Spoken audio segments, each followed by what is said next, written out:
Hello class, I'm Dr. Su, your instructor of the course. Today, we will cover Chapter 8 of the textbook, Perfect Competitive Market. So this will be the class video number 22. So here is the order of video clips. 1. Understanding market structure.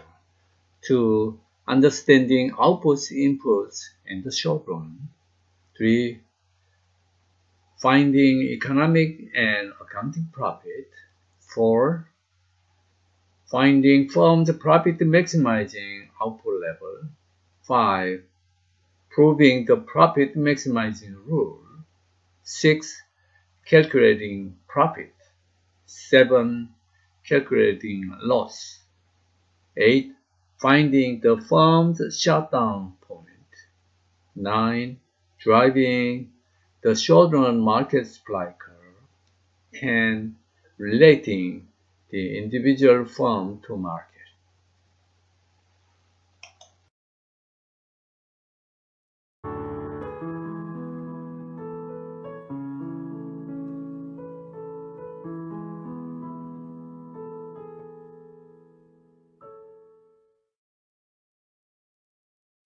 In the diamond industry, one big firm seems to run the show.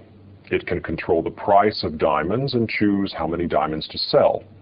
On the other hand, in the pork industry, there are lots and lots of small operations where pork farmers are aggressively competing and always concerned about what the price of pork will be by the time they get their pigs to market. The issue of how an industry is organized, whether it's one big firm or lots of little operations, is the question of market structure. Let's consider now different kinds of market structure and what it is that causes them to persist. The first case will be that of one big firm that runs the show in an industry. This is what economists call a monopoly. A monopolist gets to have the entire market demand curve to herself, and she can choose whether to charge a high price and serve a small number of customers, or whether to lower the price, increase sales, but make less off of each unit sold. The monopolist will choose the combination of price and quantity, subject to the market's willingness to pay, that maximizes profit. So how do you get in the enviable position of being a monopolist and having sole control over a market? Well, for a monopoly to persist, it takes barriers to entry. Barriers to entry are anything that keep other competitors out of this market.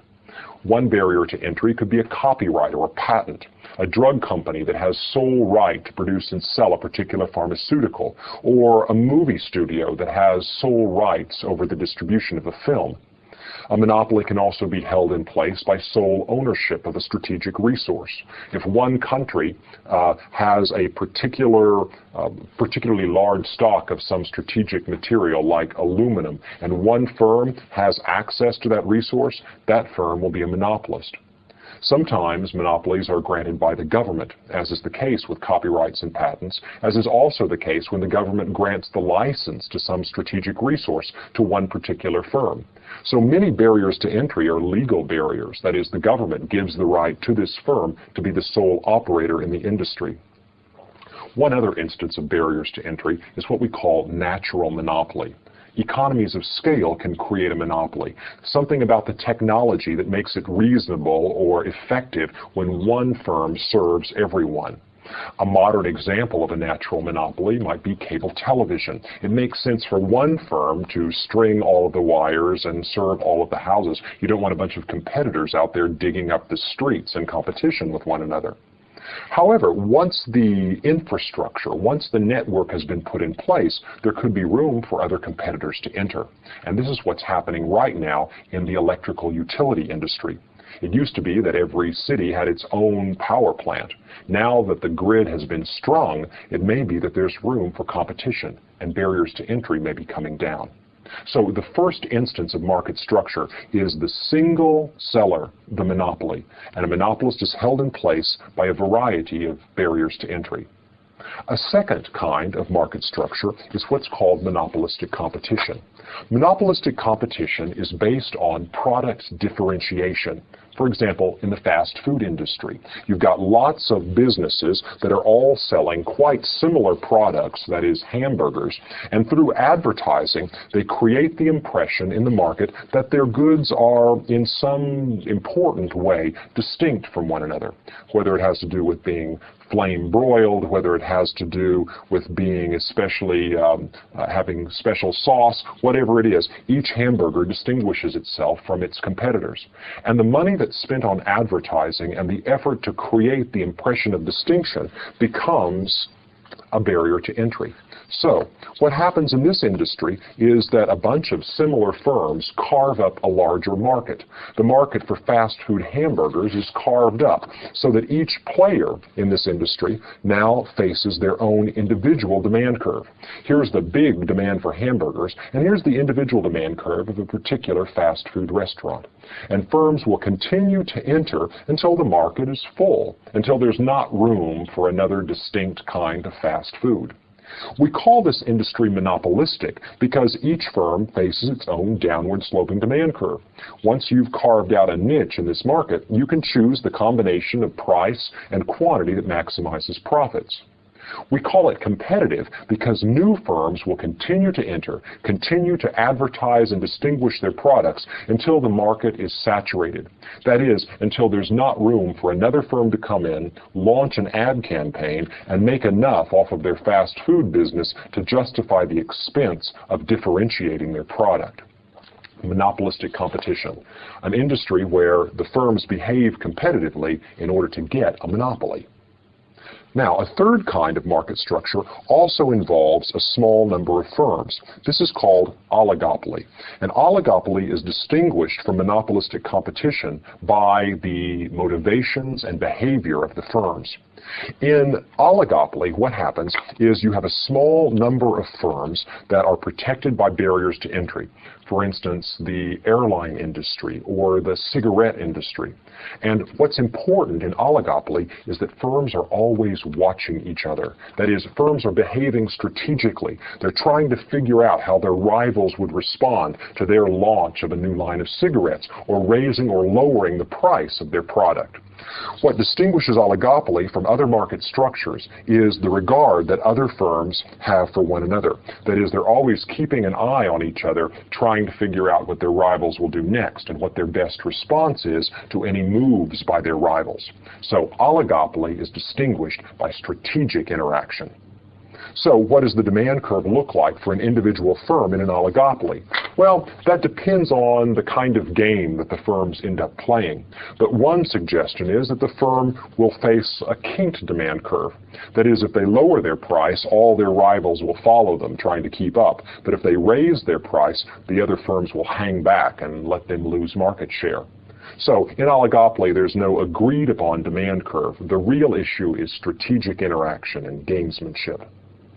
A final market structure is the one that economists seem to have the most definitive things to say about, and that is the case of perfect competition. Perfect competition exists whenever all of the firms are so small that none of them can really have any direct influence on the price. The determining characteristic of perfect competition is that a firm can sell as much output as it's capable of producing without affecting the market price, simply because the firm is so small. Perfect competition is a market in which there is, for all practical purpose, no barrier to entry, and firms will continue to enter as long as they can cover the cost of producing the good. We may have a whole bunch of firms, and what happens now is that the firms act as price takers. They're so small relative to the market that no one thinks that they can influence the price of the product. The demand curve for an individual firm in a perfectly competitive industry is a horizontal line. That is, it's perfectly elastic. The firm knows that if it raises its price above the market price, it will lose all of its market share because there are plenty of competitors willing to serve the market at the going rate. On the other hand, no firm would lower its price below the market price because they can sell everything that they can produce at the market price. Why leave profit sitting on the table? So, in a perfectly competitive industry, each individual firm faces a horizontal demand curve. The assumptions that underlie this view of the market are as follows. First of all, buyers and sellers have perfect information about the quality of products being traded, and they can quickly discern where to get the best price. Next, the same product is being sold by all the firms in the market. The product is homogeneous. There's no important difference between the product being sold by firm A and firm B. This is the case in agricultural markets, where all the farmers who are selling number 2 red wheat are selling exactly the same product. Also, there are no important barriers to entry. No barriers to entry created by government regulation, no barriers to entry created by economies of scale, no barriers to entry created by copyrights or patents. In this case, the large number of small firms competes very aggressively with one another on price, and their interaction with buyers will determine the market price, and each firm in the market faces a horizontal demand curve. Because the price is not influenced in any way by the quantity that an individual firm produces, we say that for a perfectly competitive firm, marginal revenue equals price. That is, the amount of money that's added to the firm's revenue when it produces an extra unit of output is simply the price at which that firm can sell that product. Now, that won't be the case for a firm that has market power. That won't be the case for a monopolist, a monopolistic competitor, or an oligopolist, because the amount that you sell could very well, either through strategic interaction or through market saturation, cause the price to go up or down. But for a perfectly competitive firm, it's going to be all about what's happening on the cost side, because your revenue is going to increase at a constant rate whenever you increase your output. So there you have it, market structure. And it really is all about barriers to entry. When there are lots of barriers to entry, a firm may get a monopoly. Whenever the barriers to entry are a little bit lower, but firms still have to spend money to distinguish their products from one another, you get monopolistic competition. Whenever barriers to entry create a situation in which firms are regarding one another strategically, keeping an eye on each other, trying to second-guess each other's next moves, then you have an oligopoly. And finally, when there are a whole lot of small firms that end up acting as price takers, then you have a perfectly competitive market. We'll see as we go on how each of these market structures has its own unique set of determinants of the price of the product in equilibrium.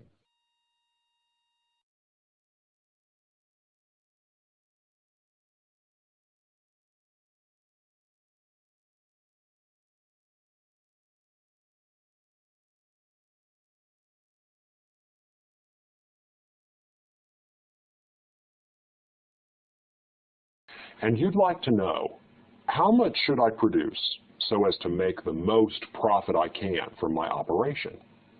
We're now entering a set of lectures that's going to equip you with the tools economists use for describing the behavior of profit-maximizing firms. In order to get to the question of what a profit-maximizing firm should do, we have to back up and start with some basics. The first thing we'll do is describe the technology of the firm. That is, what can the firm do with a given set of inputs to produce a certain amount of output? We're going to describe the technical or technological possibilities that a firm has for producing output from input. That is, for assembling television sets or making hamburgers. Once we have a description of the firm's technology, we will then look at the cost to the firm of producing output. What we do is we take the technology and combine that with knowledge of the prices that the firm has to pay for its inputs, like labor, raw materials, capital, and come up with the cost per unit of making hamburgers or televisions. Finally, we'll combine the information we have about the costs of production with information about the price at which the firm can sell its product. Once we've combined those pieces of information, we'll be able to predict the best course of action for a profit-maximizing firm. We'll be able to answer the question, how much output should a firm produce if it wants to maximize its profits, subject to its technology, the price it pays for its inputs, and the environment, the competitive environment in which it finds itself. So let's back off then of this big picture and focus on the first set of specific questions we'd like to ask. That is, what are the technological possibilities of a firm? That is, what can the firm do? We're looking now at a firm's technology, and a technology simply means a catalog of things that a firm knows how to do. What we're most interested in is how much output a firm can produce with a given amount of input. Now, this sounds a lot like engineering, doesn't it? It's because it is. Economics, when we describe production, begins with a purely engineering relationship. That is, a relationship that has nothing to do with economics and money and stuff like that, but has more to do with technological possibilities. What can the firm do, according to the laws of physics, according to its know-how, to turn labor and raw materials into its finished product? Now, we're going to start with a careful description of a firm's technological possibilities. And then we're going to look at how to represent those technological possibilities in a graph. Finally, we'll introduce some concepts that economists focus on when they describe the technology that a firm uses to produce its output. Let's start then with a chart that shows the technological possibilities that the firm faces. It's kind of like a production possibilities chart for the firm. And we call this production possibilities a total output relationship.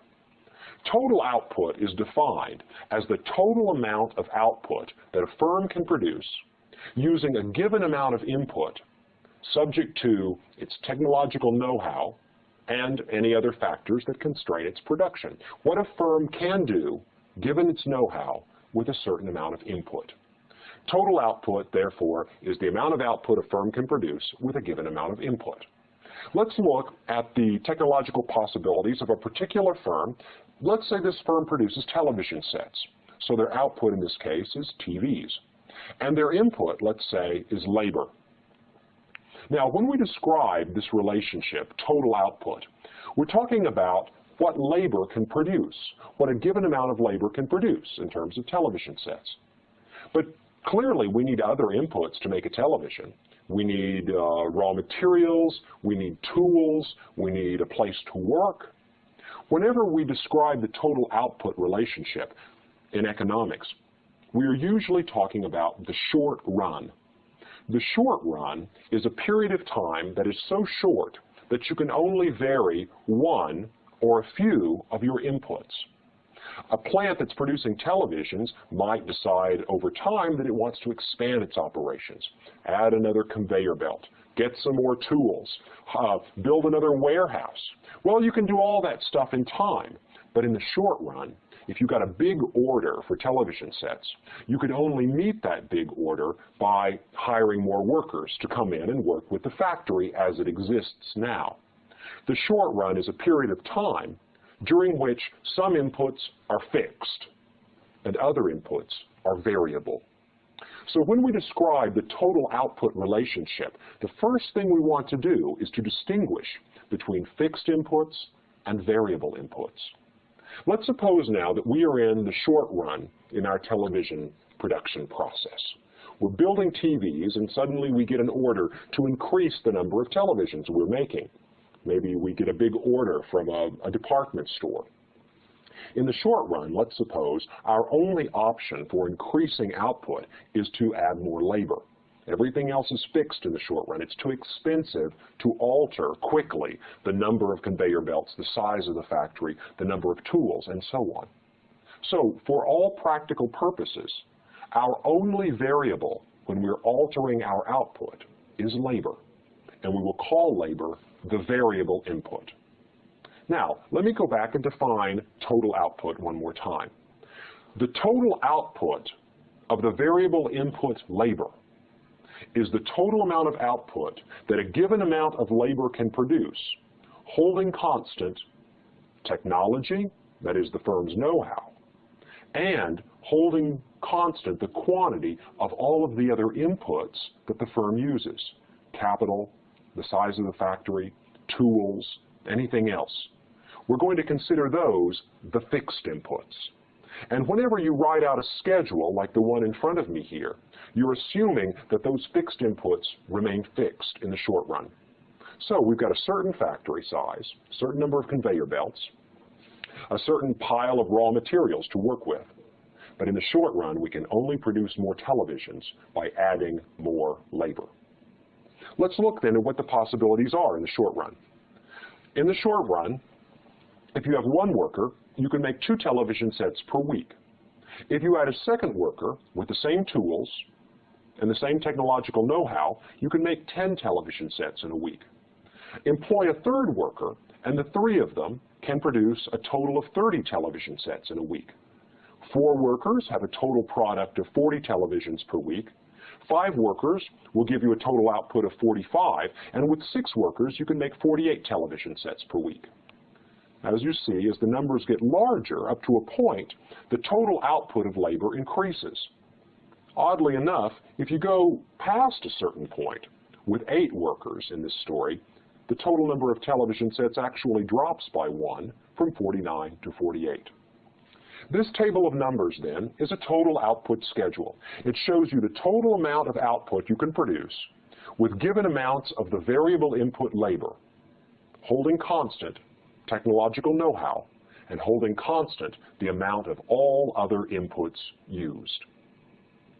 The next thing I'd like to do is represent this information graphically. So, in the next lecture, we'll take this chart of numbers and put it into a picture. That picture will represent the production possibilities of the firm in the short run, and we will call that the total product curve.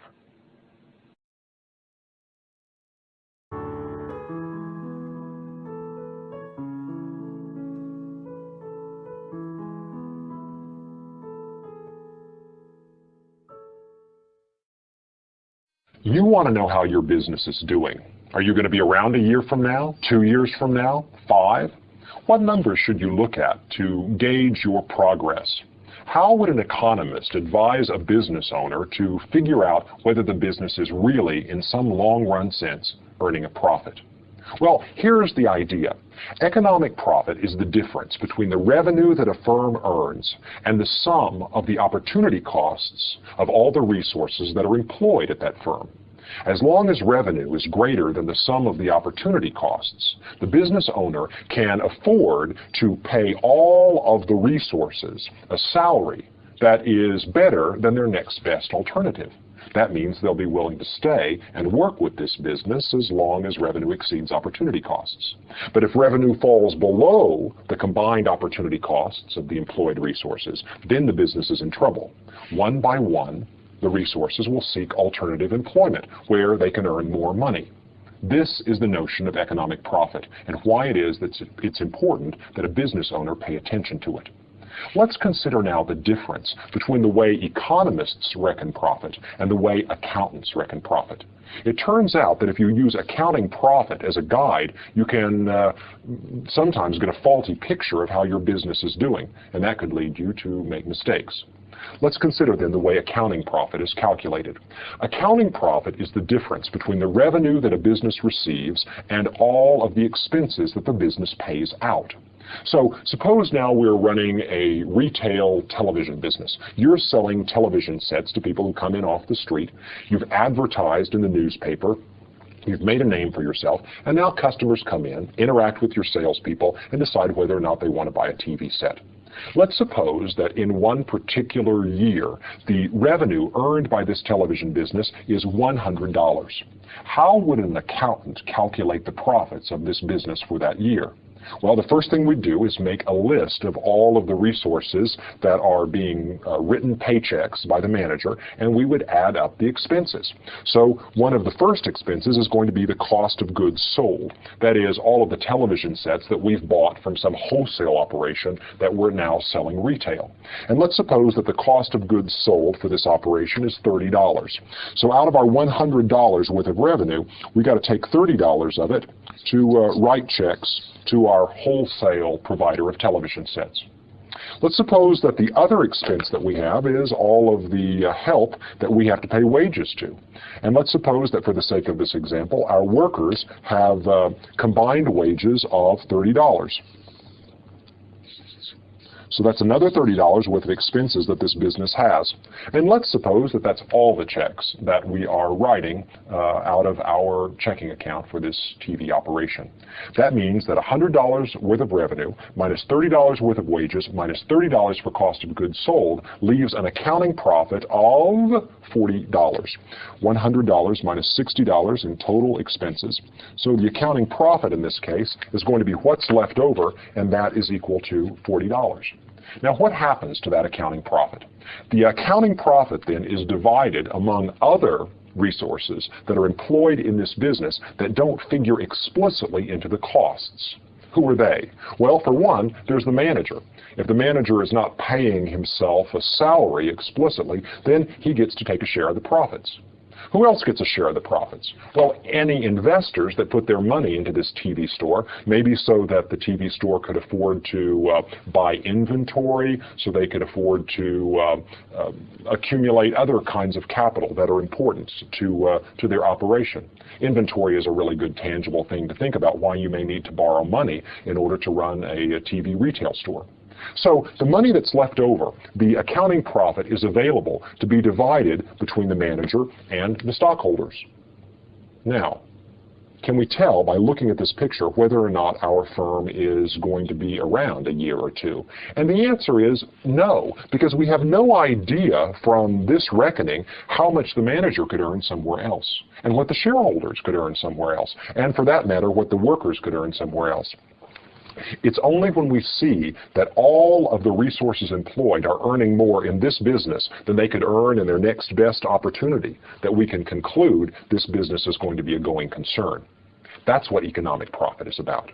So what we do next is we add up the opportunity costs of all the resources that are employed, and we figure out whether this firm is earning enough revenue to cover those. Let's start with the cost of goods sold. These television sets that we are selling to our customers, what's their opportunity cost?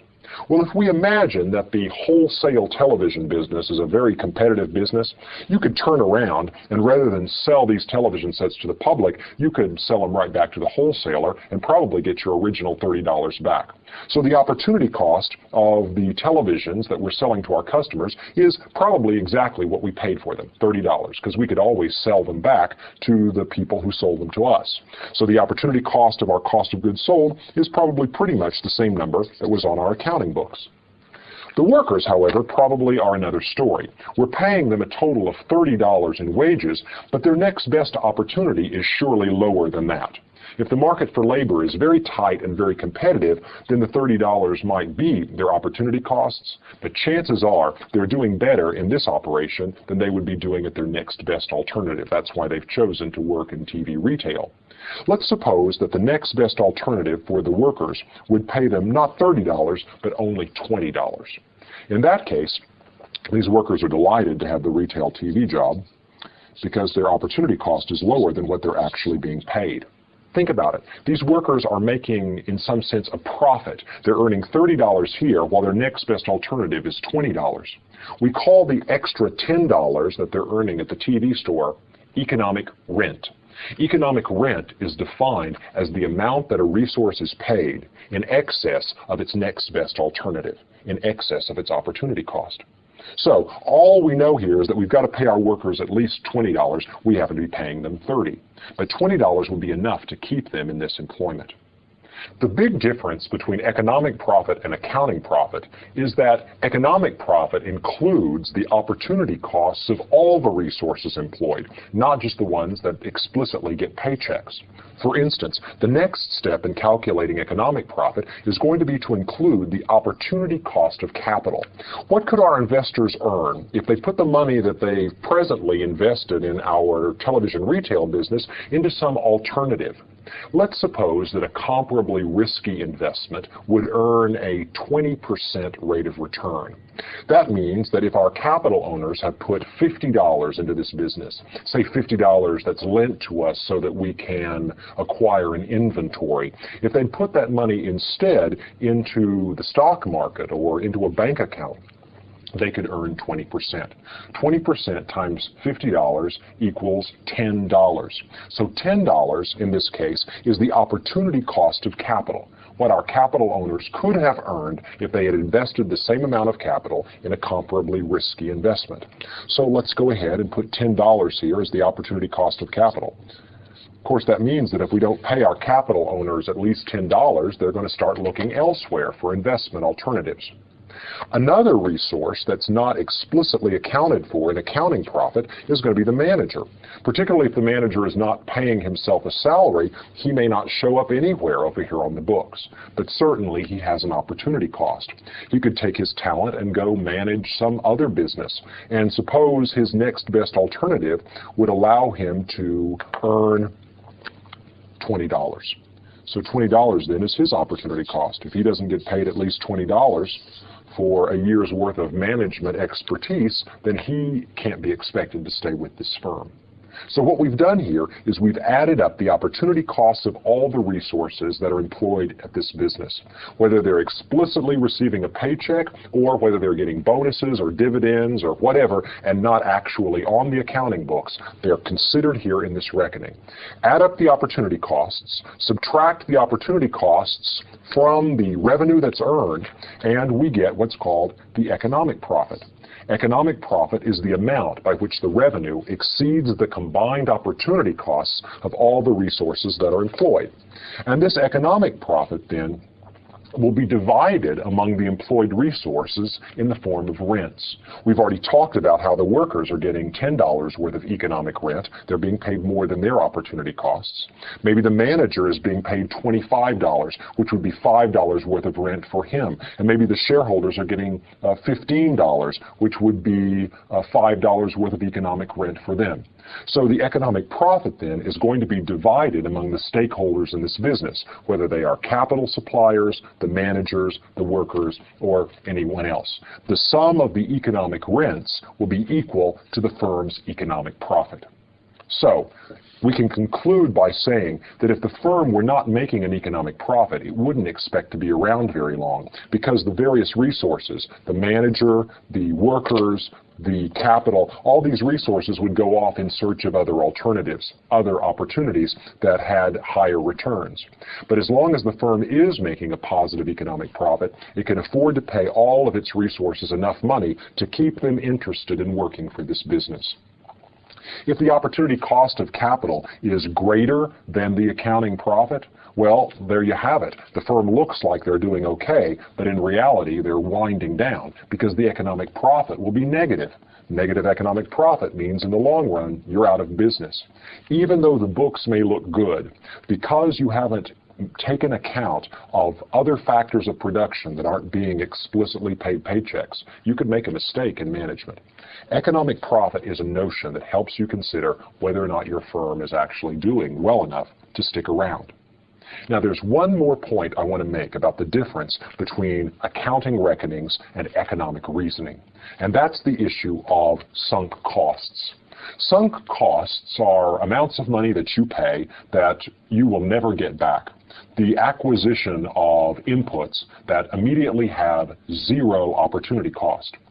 Here's a parable about sunk costs that makes clear why economists are so eager to resolve the confusion about them. Suppose you join an expensive health club and you have to pay all of your membership dues up front. And the first day you enthusiastically go to the health club and play a vigorous game of tennis. Now, being out of shape, you're probably going to really hurt your tendons, and the next morning you wake up with tennis elbow.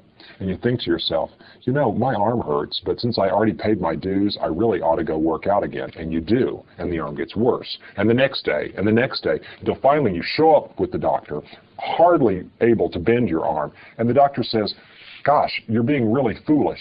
Every day when you go to that health club, you're hurting your arm worse. Why do you keep showing up? And you say, because I already paid my dues.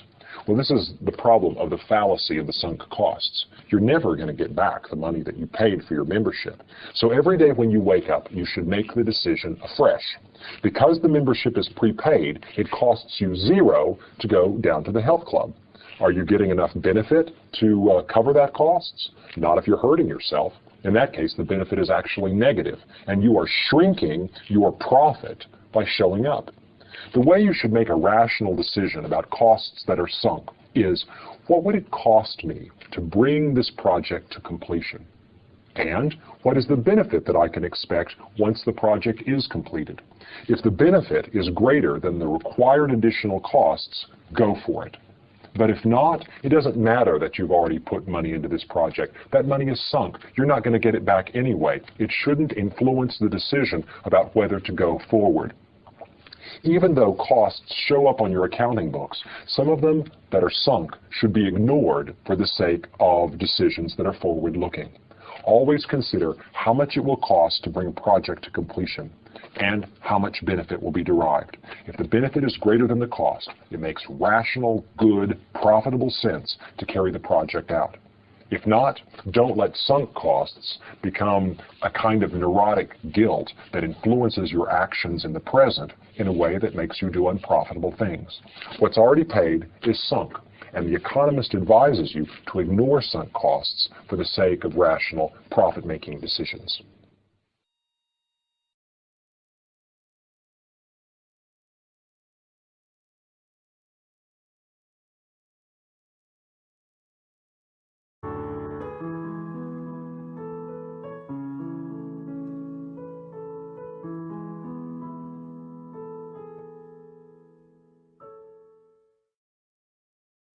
Imagine you're running a television factory and you want to make maximum profits.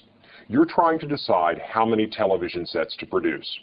What rule are you going to use to decide whether to produce one more television set? The answer is, you'll produce an extra television set anytime that extra set adds more to your company's revenue than it adds to its costs. You're never going to produce a television set that costs you more at the margin than the revenue that it adds. That would be subtracting from your profits. But the rule of producing up to the point at which marginal cost is just equal to the price, that's the rule that a competitive firm uses to maximize its profits. Let's look at how that rule looks in a graph. We're dealing with a firm in the short run that's trying to maximize its profits. And we've made a particular assumption about that firm. We've assumed that it is a competitive firm. Now, I haven't used this term before, but now is a good time to introduce it.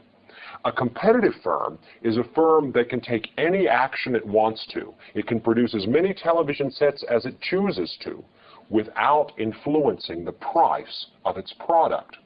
A competitive firm is a firm that can take any action without having an effect on the price of its product. Therefore, the price of your product is a given, a constant, something determined in the market that you have no control over. We've imagined that our competitive firm, in this example, can produce televisions at a price of $500 per television sold. That is, the price is constant at $500, no matter how many televisions you produce and sell. If that's true, will you produce another television set if you want to maximize your profits? The answer is, it depends on the cost of producing that television set. The cost of producing an extra television set is called the marginal cost of producing that set. The marginal cost of production, if it's less than the price, signals you to produce the television set and thereby increase your profits. But if the marginal cost is greater than the price, producing that television set would actually reduce your profits, and therefore it's not something you should do. Let's look now at this story in a picture. Here's a picture that you're familiar with from our last discussion. The total revenue curve is a straight line away from the origin, which represents the situation of a competitive firm. You can produce all the television sets you want to and sell them at a constant price of $500 apiece. The total cost curve now has a shape that reflects the productivity of the firm. First, you have diminishing marginal cost as marginal product increases due to teamwork and specialization. And then you have increasing marginal cost as congestion of the fixed inputs occurs. We now want to represent this picture, the same information, in this graph below. I'm using another one of my double-decker graphs, which means I have to be clear that on the horizontal axis, I'm measuring the same thing. In this case, I'm measuring output on both of these axes, and I'm using exactly the same scale. Now, the first line that I'm going to draw in the diagram below is the firm's marginal revenue. Marginal revenue is defined as the change in total revenue that results from a change in output. Now, how does marginal revenue change? How does the firm's total revenue earned change if it sells one more television set? The answer is it changes by $500, the price of the television set. It doesn't matter whether it's your first television sold, your 10th, or your 100th. Each television sold will always add $500 to your total revenue. $500 is the marginal revenue, which in this case, the case of a competitive firm, is equal to the price of a television set. A quick note, for a competitive firm that cannot influence the price of its good, marginal revenue is always equal to the price of the product. So let me draw in a line that represents marginal revenue. In this case, marginal revenue is the price of a television set. And price of the television set will always be equal to $500. So here I have a line with a slope of 0. It represents a constant. And this line is representing the price of a television set. In my story, that's $500. Now, let's represent next the marginal cost of producing a television set. Where do I get information from this picture on marginal cost? Where in this picture do I see the marginal cost of production? The answer is, it is the slope of the total cost curve. Remember, marginal cost is defined as the change in total cost that results from a change in output. It's the rise over the run, the slope of the total cost curve. So I want to graph a picture of the total cost curve, and let me see where the inflection point is. It looks like the inflection point might be right about here. This is the point where the total cost curve is no longer concave and becomes convex. That is, the slope stops decreasing and starts increasing instead. So if this is my point of inflection, this will be the point at which marginal cost is at a minimum. The slope has decreased and decreased and decreased and decreased, and it's just not going to get any lower. So here's the point of minimum marginal cost. Now, two other points that I want to notice. First of all, this point right here, this output level, in our last lecture we called this output level Y star. This is an output level at which the slope of the total cost curve is the same as the slope of the total revenue curve. This is an output level at which price is equal to marginal cost. So marginal cost at this point will be equal to price. And I can call this point Y star, just like I did before. That's Y star. Over here is another point where the slope of the total cost curve is equal to the slope of the total revenue curve. And this point before I called it Y dagger. Y dagger is another point where marginal cost is equal to price. Y dagger. That's the point at which losses are maximized, by the way. All right, now, if I keep the marginal cost diminishing until I reach the inflection point, and then have it rise after that, I will be drawing the slope of the total cost curve in this downstairs graph. So let me do that. Here's diminishing marginal cost, bam. Then marginal cost increases, bam. And there's your marginal cost curve. Again, what have I drawn here? This marginal cost curve is simply the slope of the total cost curve at every point. And I had some points that I knew had to be on the curve. The point of inflection, where marginal cost is at a minimum, and these 2 points where marginal cost is equal to price, Y dagger and Y star. Now, I can use this diagram down below to make an intuitive point about profit maximization. I argued before that this point, Y star, was the point of maximum profit for the firm. How do I know that? Well, if I look in the upstairs diagram, I know that because that's the point where the gap between total revenue and total cost is the biggest. That's the point where profit is maximized. But downstairs, I can tell the story a different way, using a different intuition. Let's suppose now that you run that television factory, and you're producing, at this point, Y star. Is that a good point for you to be at? The answer is yes. If you increase your output beyond Y star, what's happening? You're adding $500 for that television. If you produce another television at that point, you're adding $500 to your revenue. But the amount that you're adding to your costs is greater. What does that mean? It means that that next television is actually shrinking your profits because it costs more to produce than it earns you in revenue. So you don't want to go past the point Y star. You also, however, don't want to decrease your output. If you decreased your output, you would lose $500 by not selling a television set. If you back off and produce one less television set, you're going to cost your firm $500 in lost revenue. How much are you saving on the labor that you're not employing? Well, notice the savings is less than $500. The savings is less than $500. So you're sacrificing $500 in lost revenue, but you're only saving yourself maybe $450 in costs that you don't incur. It's not worth it to save $450 if it means you're throwing away a $500 sale. Therefore, you don't want to move backwards from that point either. If you're at this point Y star, where price is equal to marginal cost, you do not want to produce an extra television set. You also do not want to produce one fewer television sets. This is the point that is unimprovable. This is the point at which profit is maximized. Suppose we were back here at another point. Let's say this point of inflection. Just pick it, for example. Is this a good place for your firm to operate? The answer is no. How do I know? How could you improve your situation if you were at this point, if you were producing this smaller quantity of television sets? How could you improve the situation? You could produce more television sets. If you produce more television sets, notice, each television set that you produce adds how much to your revenue? $500, the price of the television set. Each one of them costs how much to produce?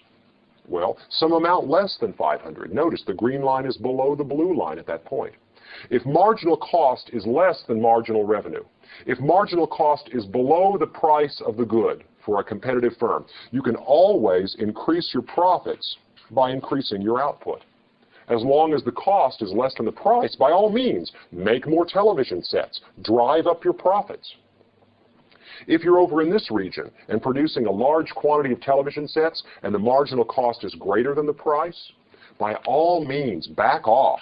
Produce fewer television sets, because the money that you save by not producing those television sets, the money you save by not employing the extra workers, is greater than the money you lose on the lost sales.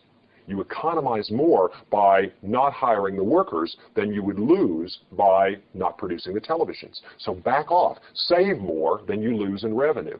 Save more by economizing on costs. It's only at the point where marginal cost equals price, it's only at this point that the firm cannot improve its situation. Now, one final note. Look over here at Y dagger. Y dagger is another point where price is equal to marginal cost. Y dagger, on the other hand, is a bad point, because anything you do, any movement away from Y dagger makes you better off. If you're at Y dagger and you increase your output, what happens? Well, look, you're adding television sets that earn $500 a piece, and the cost is less than $500. Get away from Y dagger, increase your output, because price is greater than cost. As you increase your sales, that's going to add to your profits. The televisions the televisions are bringing more in revenue than they cost to produce.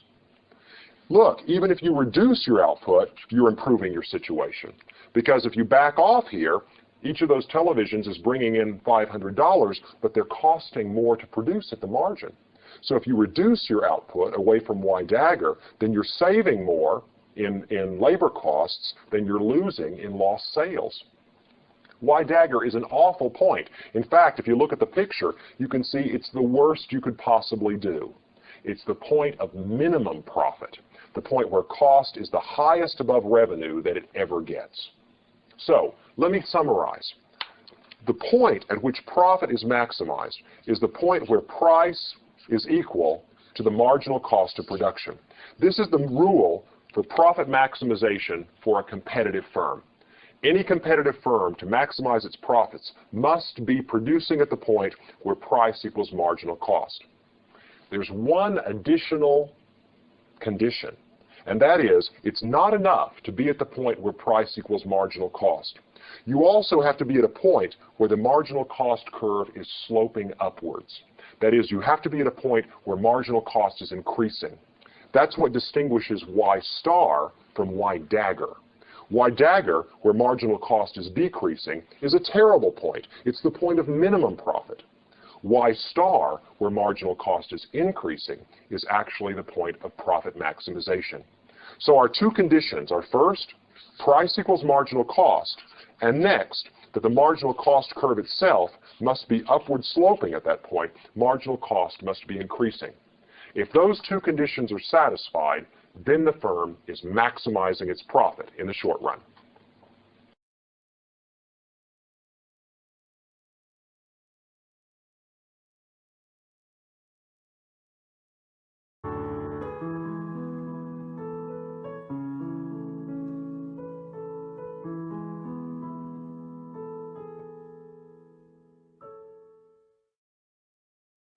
We just developed a firm's rule for profit maximization.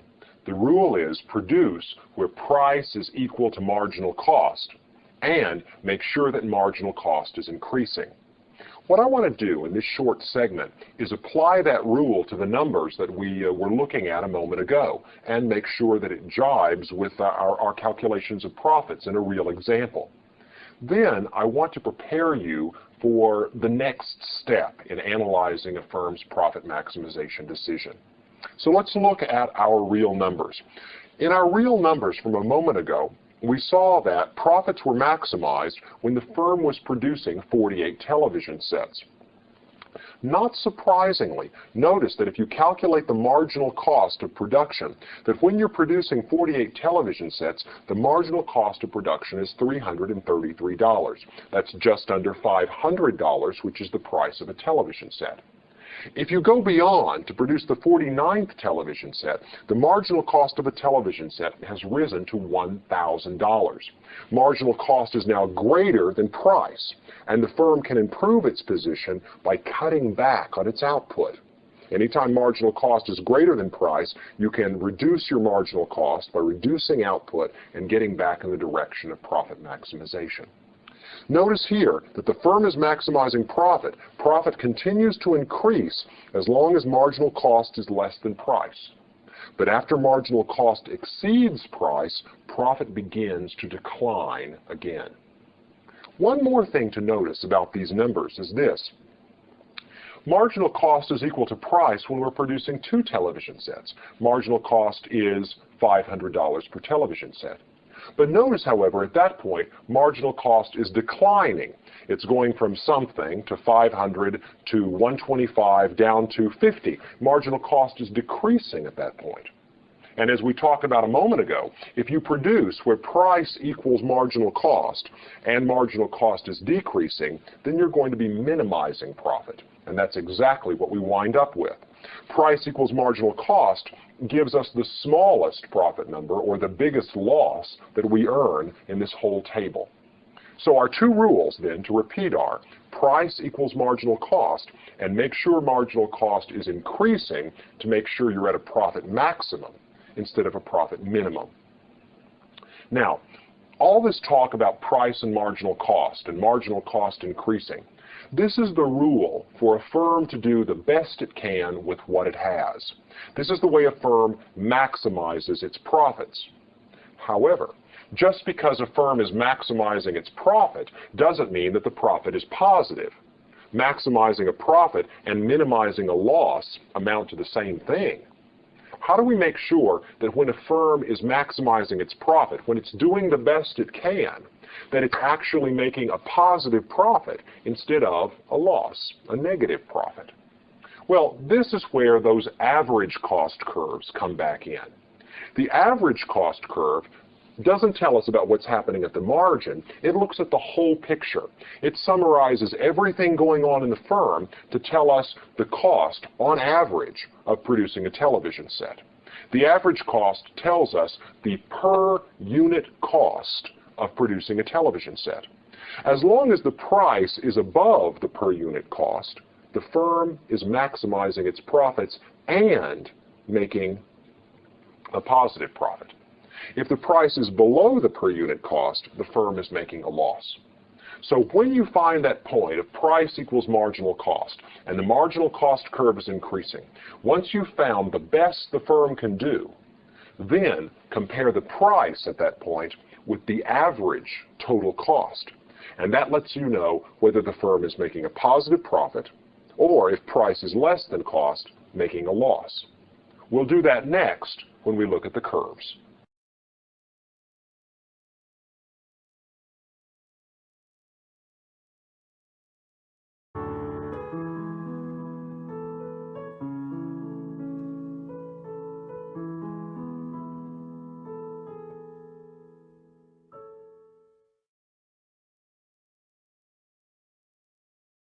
Just because a firm is maximizing its profits doesn't mean it's actually making a profit.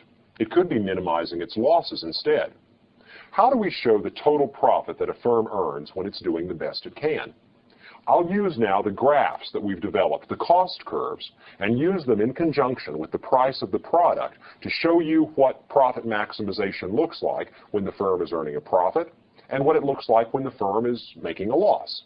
Let's start with a fortunate firm that's making a profit. Now, what is profit? Profit is the difference between total revenue and total cost. And the profit per unit that a firm earns is the difference between the revenue per unit, which is equal to its price, and the cost per unit, which is equal to average total cost. Let's look now at the diagram and bring those concepts into clearer focus. We'll start with the cost curves that we developed in the last series of lectures. Here's the marginal cost curve that tells us the cost of producing an additional television set.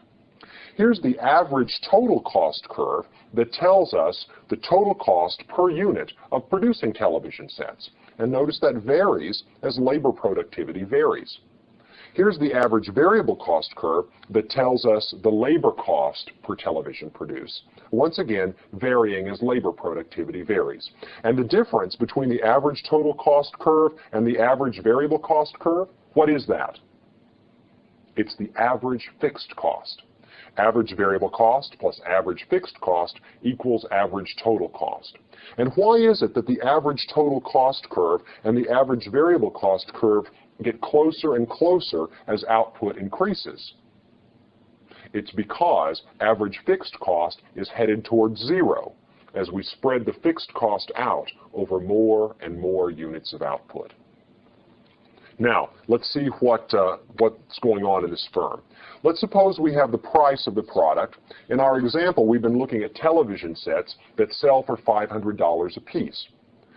We have a competitive firm here that can produce as many televisions as it wants to and sell them at $500 a piece. It's competitive, which means that it cannot influence the price of its product. Whether it produces a lot or a little, it can still sell its televisions for $500 a piece. Now, if the price is $500, how many television sets will this firm produce if it wants to maximize its profit? Let me give you a chance to answer that question. Where in this graph will the firm be operating if the price is here and the firm wants to maximize?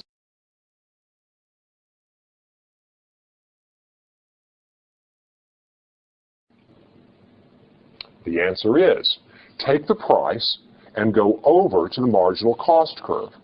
Remember, the rule for maximizing profit for a competitive firm is the firm produces up to the point at which marginal cost equals price.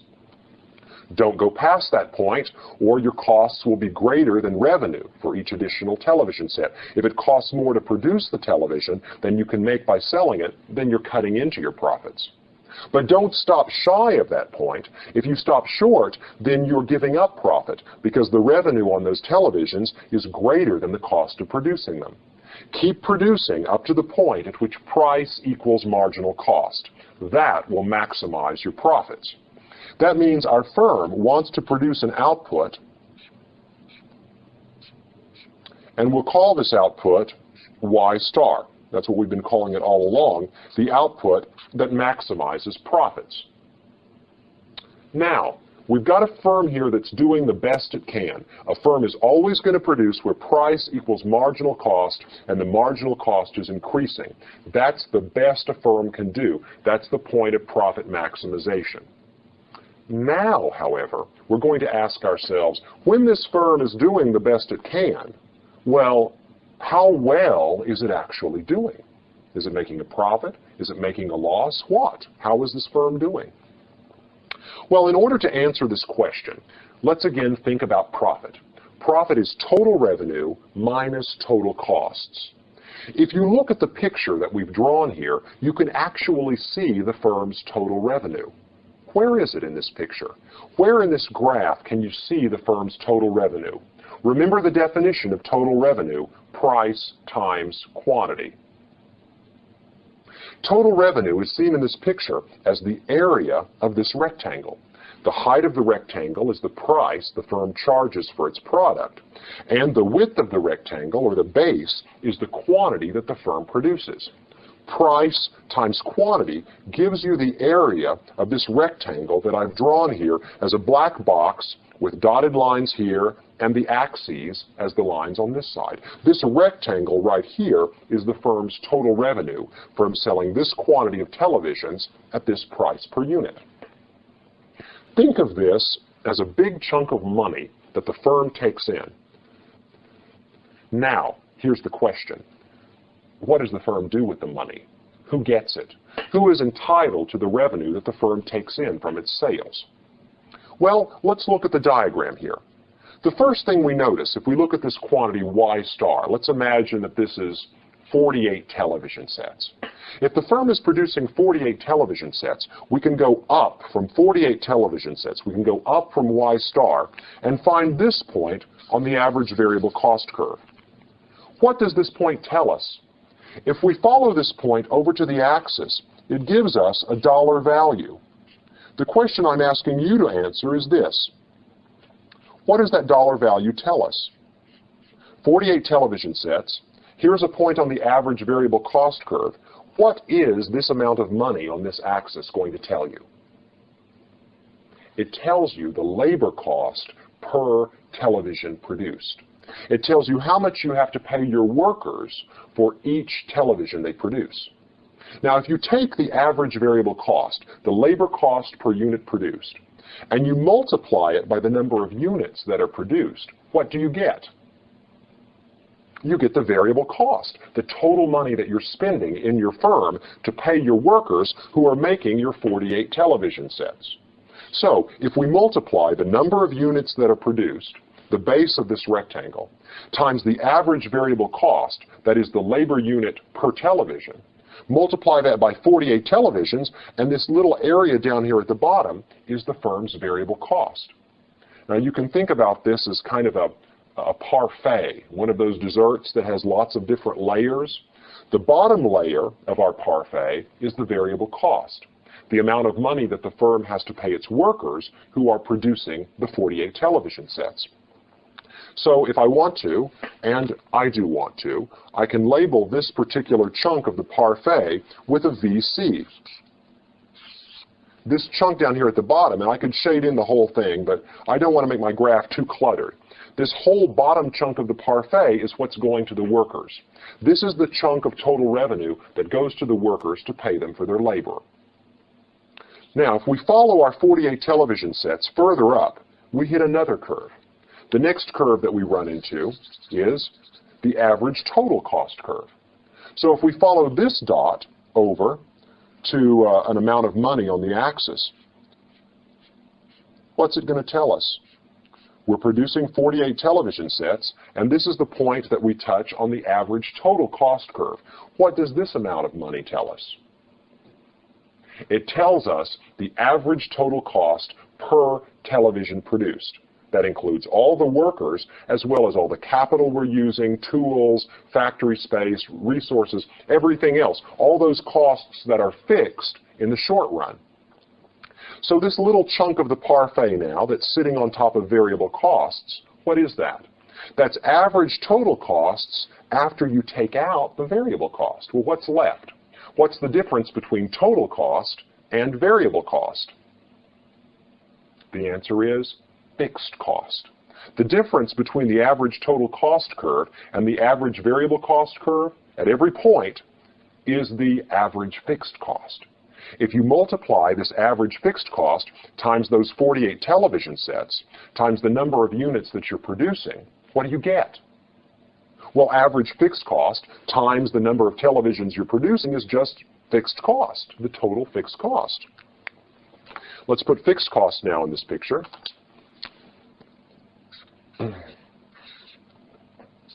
And I could shade in this whole area, but again, I don't want to confuse the diagram.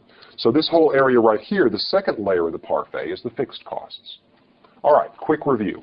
We've got this big black rectangle, which represents the firm's total revenue, price times quantity. We went up to the average variable cost curve and identified average variable cost when we're producing 48 televisions. We multiplied that by our 48 televisions, and we got variable cost, the total wage bill that this factory has to pay. That comes out of their revenue. Next, we looked at the difference between average total cost and average variable cost, and what's left over is the average fixed cost. We multiplied that by our 48 television sets, and that gave us the fixed cost of production.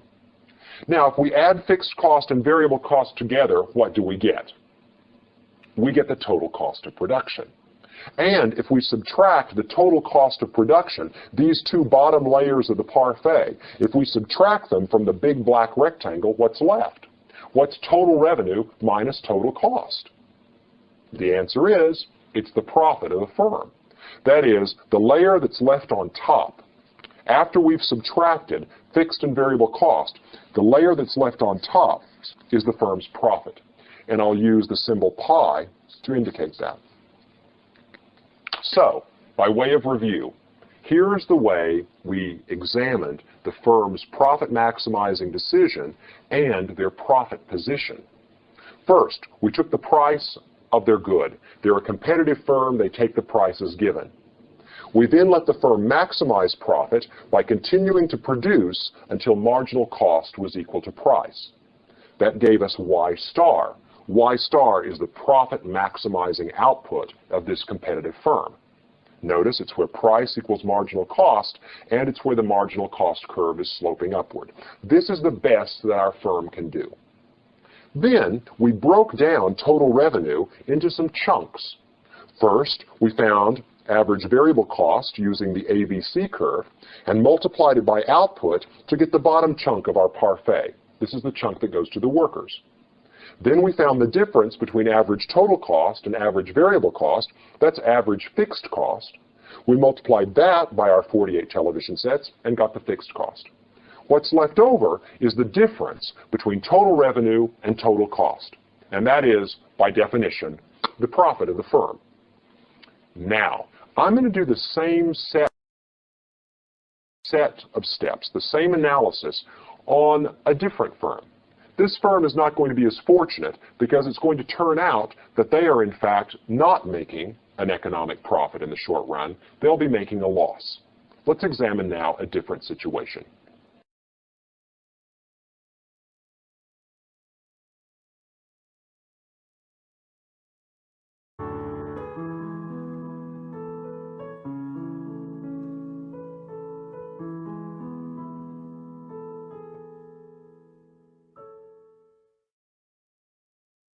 This is the last lecture in our series on productivity, costs, and profits.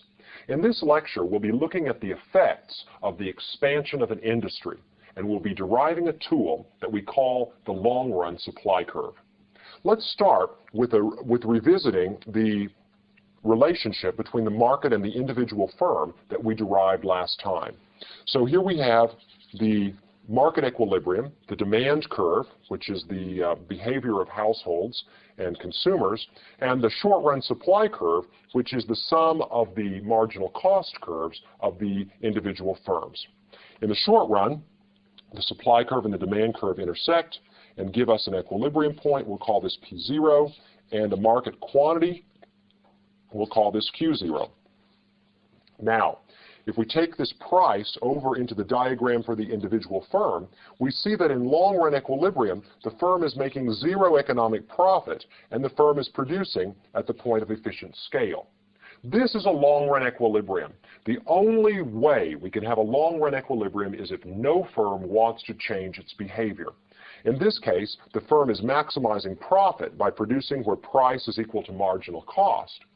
And the firm is breaking even by producing where price is equal to average cost. There is zero economic profit, and therefore no tendency for entrance or exit. Everything is stable in this market. Let's upset the equilibrium now by changing the demand for the product. If we change the demand for the product, and the demand curve shifts up to this new point D prime, then we have an excess demand for the product at the old price. And the bidding mechanism then will push the price up so that firms supply a larger quantity and the quantity demanded decreases, so that the price goes up to this point here. Now that would be the short-run equilibrium, and the firm would move along its short-run marginal cost curve over here in this diagram. I'm not going to draw the short-run marginal cost because my focus here is on a different story. I want to know what happens as new firms enter the market. What happens to the costs of production? As new firms enter the market and the short-run supply curve shifts outwards, representing an increase in the number of firms offering trucking services, it may be that as these new firms enter the market, that they drive up the cost of production for all firms. Suppose that truck drivers are in short supply. If truck drivers are in short supply, then as trucking companies try to expand their operations, they're going to be bidding up the salaries of truck drivers. And as the salaries of truck drivers rise, then the costs of production for every firm in the trucking industry are going to increase. When this happens, the cost curves shift upward, and the cost that firms can afford to operate at will be rising. That is, the point of minimum long-run average cost will be shifting upwards. So what we have then, as the short-run supply curve shifts outwards and firms enter the industry and compete for a strictly limited resource like talented truck drivers, the costs of production will shift upwards, and we will get something like this. A new long-run average cost curve at a higher level. If expansion in an industry causes the cost curves to shift upward like this, we say that this is an increasing cost industry. If the expansion of the industry causes the cost curves to shift upwards, we call it an increasing cost industry. What we're saying is, as the industry expands, competition for a strictly limited resource will in fact increase the costs of all firms in the industry. This was the case in the computer industry in the late 1970s, early 1980s, when there was a limited supply of talented computer programmers.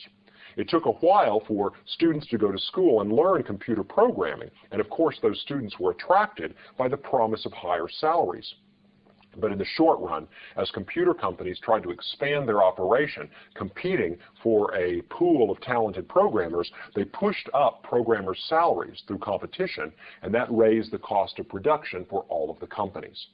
Now, what does this mean?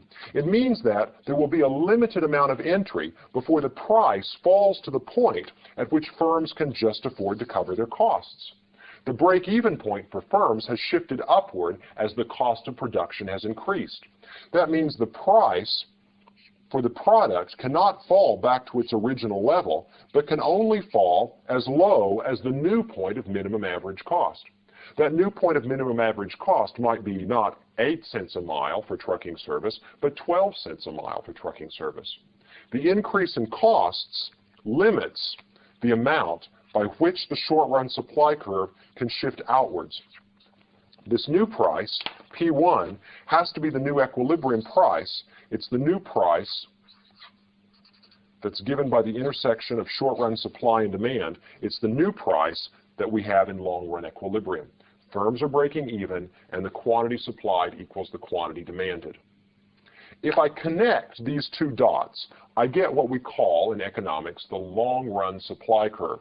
The long-run supply curve shows what happens to minimum average cost as an industry expands. In our case, we were talking about an increasing cost industry.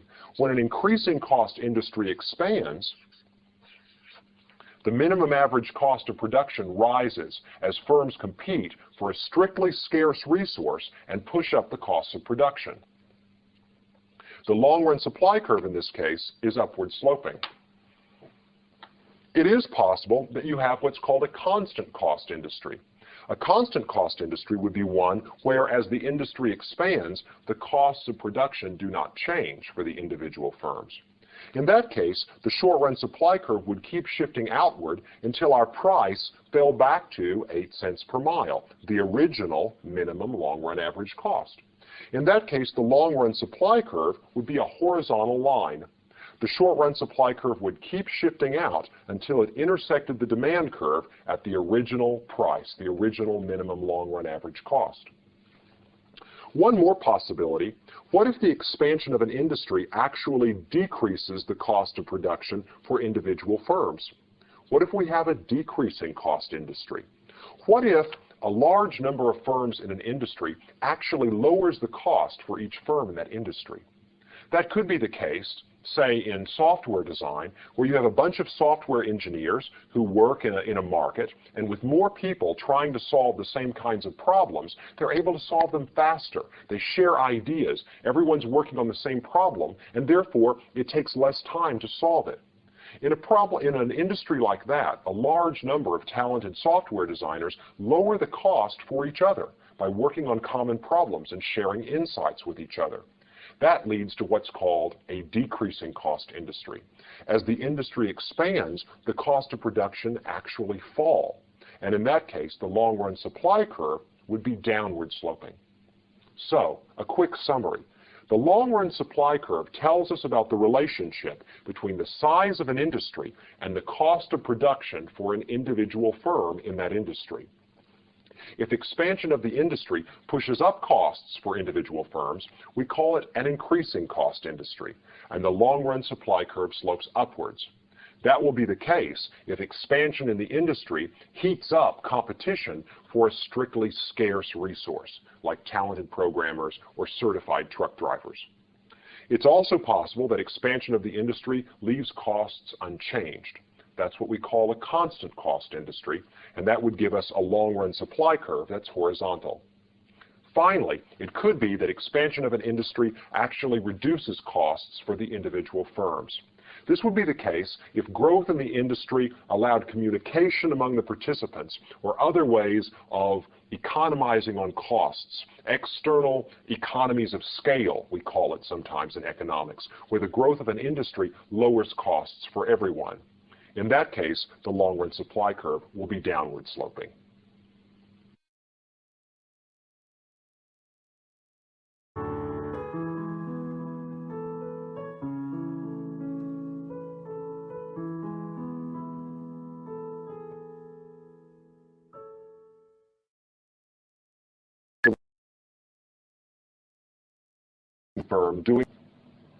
We're going to take one more look at a profit-maximizing firm doing the best it can.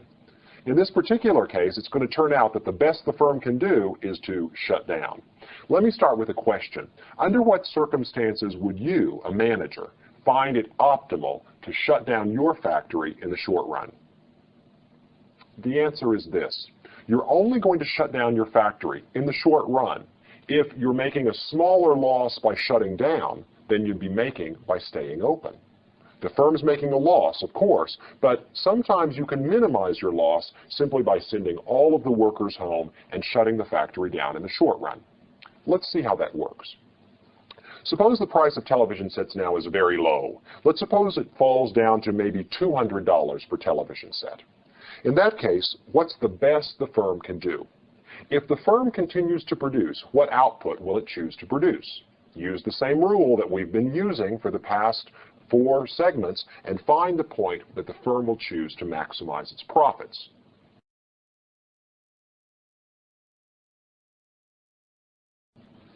That's going to be going over to the marginal cost curve and finding the place where price equals marginal cost.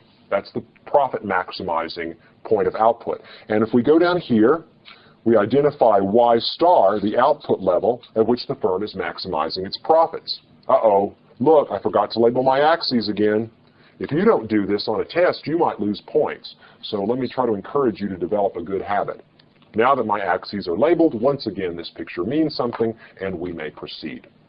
Now, here's the firm's total revenue, price times quantity. However, notice in this case that total revenue happens to be exactly equal to variable cost. If you take Y star and go up to the point where you touch the variable cost curve, notice you're right at the point of minimum average variable cost. Here's a good review question. How do you know that this point that I've touched here is the point of minimum average variable cost? How do you know that?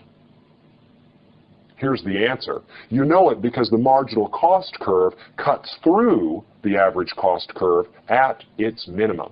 And since we're at the point where price equals marginal cost, and we're also touching average variable cost, we must be at the point of minimum average variable cost. Here we are at the bottom of the average variable cost curve. So if we multiply average variable cost times output, we get, once again, the familiar term variable cost.